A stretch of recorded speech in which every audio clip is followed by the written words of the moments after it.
Welcome back. I'm still with Reform UK Westminster Councillor Laila Cunningham. Laila, let's talk about the Tory conference, if we must. No, we should. Look, it was up there in Manchester. They got this vast auditorium. I think the most embarrassing thing was that they, so if you take an auditorium like this, they had to put a huge black curtain down halfway down the hall because they couldn't fill it. So they had to make the auditorium smaller to accommodate or to make it not look as embarrassingly empty as it would have done, and yet it still did look embarrassingly empty. We saw Secretary or Shadow Secretary of State after Shadow Secretary of State standing there in front of audiences literally of a couple of dozen, if you're lucky, little ripples of applause. Even Kemi didn't sell the place out. But she made this speech yesterday, and you know the media here kind of you know, I'm a part of it, but they amaze me sometimes, and it's almost as if they feel, well, it's the Tory conference, we have to take it seriously, this is His Majesty's opposition. Well, I think what we're seeing is the dying embers, you know, of a Tory party on its last legs. I don't think it's got long to go, and I think this conference proved it. But what did she stood and made this speech, and they'll say, yeah, oh, Kemi Badenoch could be the leader that saved the Tories with this barnstorming speech. And what she really did was just nick all of Reform's policies. You know, she had to get a report. It took her a year, a special report, before she finally said, oh yeah, I think maybe we should leave the ECHR. Why didn't you listen to us a year ago when you were saying, do you remember she said, oh, that's the easy way out, we don't have to leave the ECHR. Now suddenly she does say that we have to. She said that she would abolish, of course, stamp duty, quite a catchy policy, but does it matter? I mean, as I say, I don't think she'll be the leader after Christmas, let alone her chances of being the next Prime Minister of this country about the same as mine, none whatsoever. She wants to abolish VAT on private school fees, which of course you would do too. Reversing inheritance tax on farms. This is all standard issue stuff. Just take the mad Labour stuff and say, we'll get rid of that. Undo Angela Rayner's workers' rights reforms. Ban doctors from going on strike and scrap the carbon tax, the NHS, the net zero. But of course, net zero, their line on net zero is that we still want net zero, but you just won't be quite so harsh about it as Labour.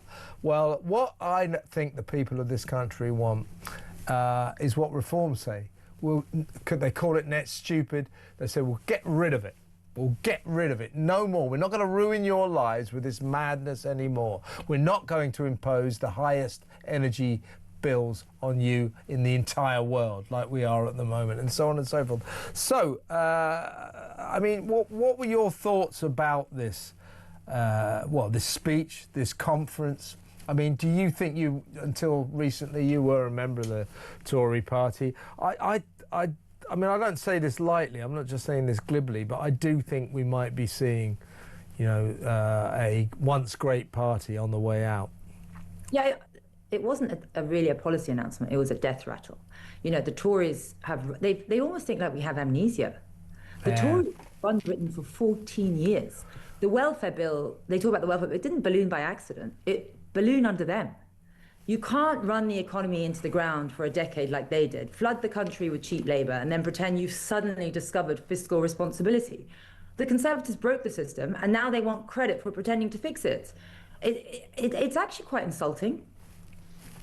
And they pretend that they're the party of home ownership, when actually I think they presided over the lowest house building in a generation. They ramped up stamp duty, I think through 2 or 3 times, and let prices spiral out of reach for most working families and working people.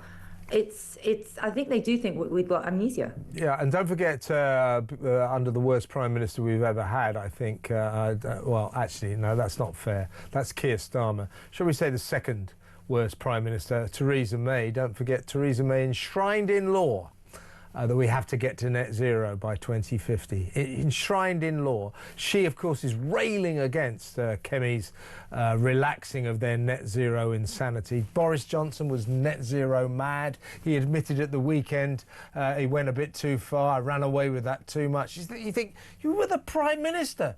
Now you're saying, oh, yeah, well, I got a bit carried away. I mean, that's outrageous. That is outrageous. And not forgetting, Laila, last point, not forgetting the migrant crisis, all their fault. Their fault, you know, and with regards to net zero, for him to say that, oops, I made a mistake, there are serious repercussions for those mistakes. You can't just come and say you made a mistake, forget about it, vote for us again. I'm sorry, they brought this net zero madness into our country. Our manufacturing base is dying. Companies, so many companies, manufacturing bases are moving abroad. We used to be the workshop of the world. We used to have national pride in what we did and what we made, and now we don't. And Reform want to see that come back to us. We don't want to rely on cheap imports from China. We want to make them here. Even the solar panels that you need for net zero are manufactured in China because they have abundant energy. Yeah, and what she did, Kemi, was she just basically nicked Reform's policies, and it's by so doing, though, you know, that proving that the Tories have this ongoing problem. Loads of Conservative MPs and their prominent members are basically Lib Dems. They're not proper Conservatives. For 14 years, they weren't proper Conservatives. Cameron started the rancid ball rolling. Theresa May made it worse. Boris Johnson made it even worse. And by the time Rishi Sunak came along, it was all over bar the shouting. They let down Conservatives for 14 years. And now they're going, oh, sorry, yeah, a bit of a mistake. Yeah, you know, we'll go back now. But it's too late, because along came Reform, and they basically said, people want Conservative values. We'll give you Conservative values. And what happened at that shambles of a Tory conference, sparsely attended conference? The day before Kemi's speech, 20 Conservative councillors defected, choreographed defection to Reform, proving that's the direction of travel. Proper Conservatives feel betrayed by 14 years of Lib Dem, Labour-light nonsense, migration, net zero, all that crap.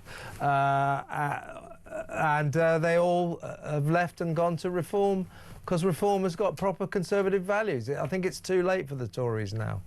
Yeah, I mean, and don't forget, Kemi, during the net zero madness, I think she was in the cabinet, she didn't resign over it.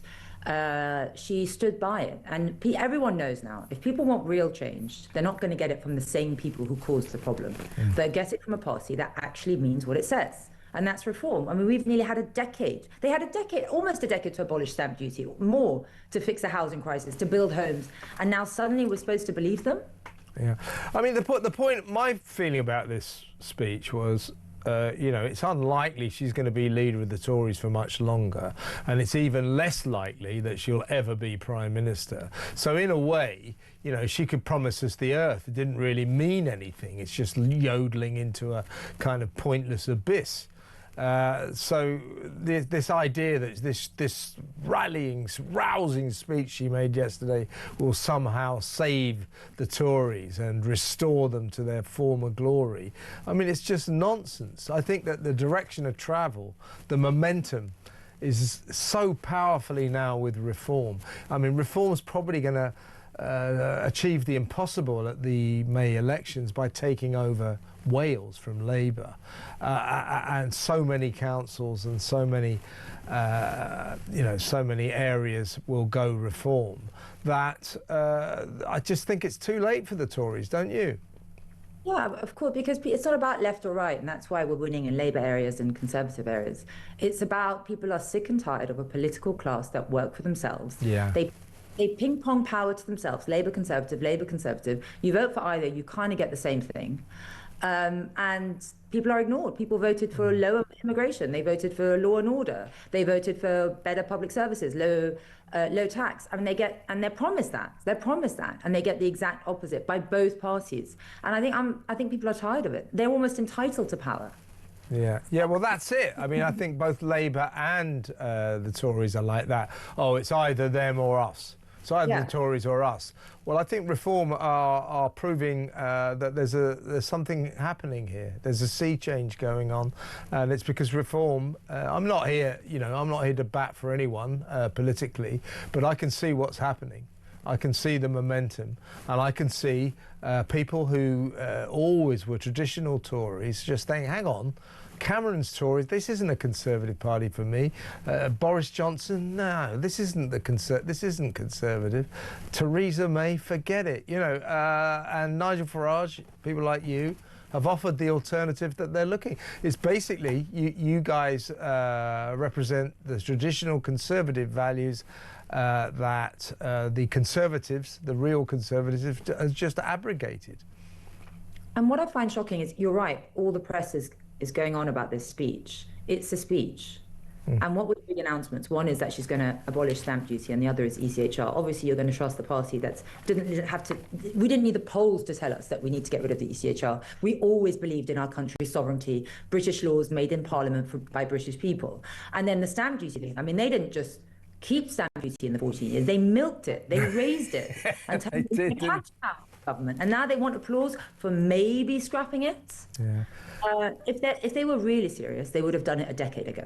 Absolutely. Last question, Laila. As I said earlier, I mean, the problem with the Tories still is, yes, Kemi's lurched right, nicked a load of reform policies, basically saying, oh, we're a bit reformy, vote for us. Well, we already know there are huge swathes of the Tory party, many Tory MPs, these pretend Tories who are basically Lib Dems, are already fighting her like rats in a sack. They don't want any of this. They don't want to leave the ECHR. They don't want to abandon net zero policies and so on and so forth. So she's already in big trouble. I don't think she's going to last beyond Christmas. I hope she does. She's a gift for reform. But she's in trouble, isn't she? I mean, listen, I think the whole party's in trouble, whether it's Kemi, whether it's Generic. I don't think it makes a difference. I think they're deluded if they actually think that a different leader's going to make a difference. People have stopped listening to them because we've had 14 years, or however many years, and it's been a disaster. And we're not going to listen to the party that created the disaster. We want to listen to another alternative who are offering us hope. Yeah, exactly. Just managing decline for reform, we are reversing decline. Exactly right. There's a guy in the London Assembly called Keith Prince, and he's a Tory for half a century, 50 years. Last week he defected to Reform. I think that says a lot. Yeah, especially in London. Yeah. He wouldn't have done that lightly. Do you know what I mean? You see what I'm saying? Well, same for you, of course. Same for you. Oh, exactly. And you don't do it lightly. And actually someone was texting me and saying, the Tories are doing well after this speech. I said, look, I'm not, the future of our country is too important to sacrifice at the altar of party loyalty. It's not about a party. It's not about politics anymore. It's about our country. And I could not watch it fail so abysmally on so many different fronts. Well, Laila, well said, and it's always a pleasure to have you on the show. Thank you so much for your time. That's Laila Cunningham, Reform UK Westminster councillor.